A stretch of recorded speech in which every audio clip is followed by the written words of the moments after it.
This Torah class is brought to you by TorahAnytime.com. Birshut Chavirim. Tonight is Rosh Chodesh Adar. Mishenichnas Adar Marbin B'Simcha. When the month of Adar comes in, we increase our joy. But the Gemara doesn't just tell us when the month of Adar comes in, we increase our joy. The language of the Gemara is Kishem Shemishenichnas Av Mima'atin B'Simcha. Just like when the month of Av comes in, we diminish our joy. Kach, so too. Mishenichnas Adar. When the month of Adar comes in, Marbin B'Simcha. We increase our joy. Somehow, the increasement of joy in Adar is contingent, is dependent on diminishing joy in Av. What does one thing have to do with the other?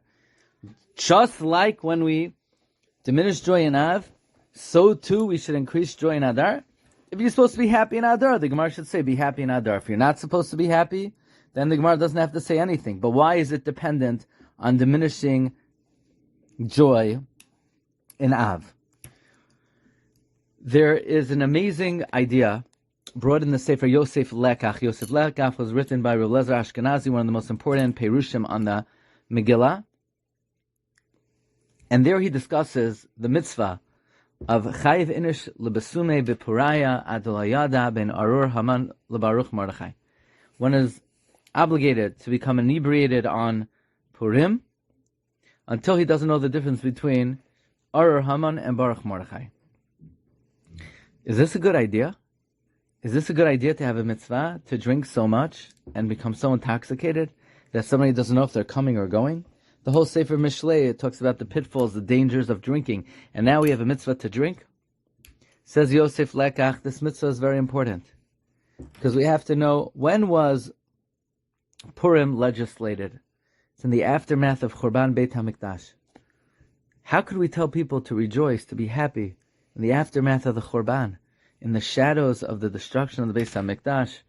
How could anybody be happy? How could anyone rejoice? So the Chachamim said, Chayiv Inish Lebesume Bepuraya. One is obligated to drink on Purim. Adlo Yada Bein Arur Haman Lebaruch Mordechai.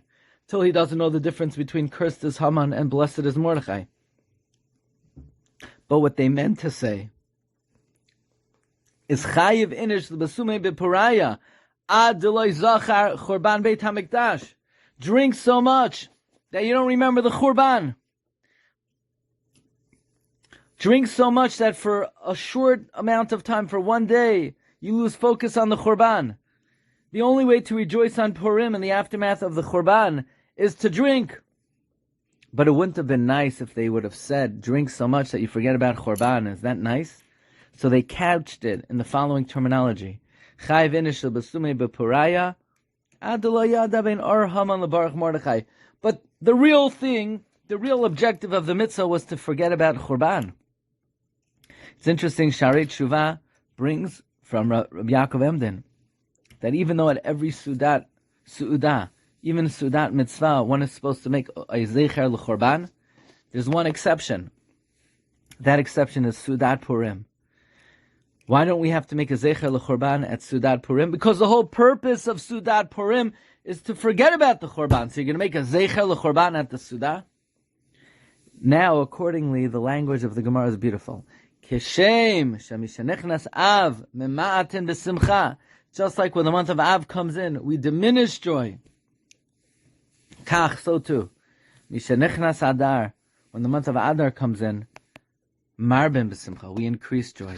Just like when the month of Av comes in, we focus on Churban.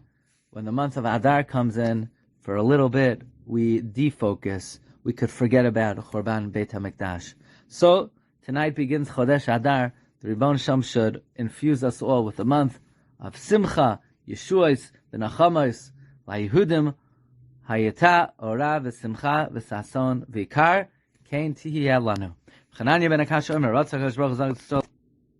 You've just experienced another Torah class brought to you by TorahAnytime.com.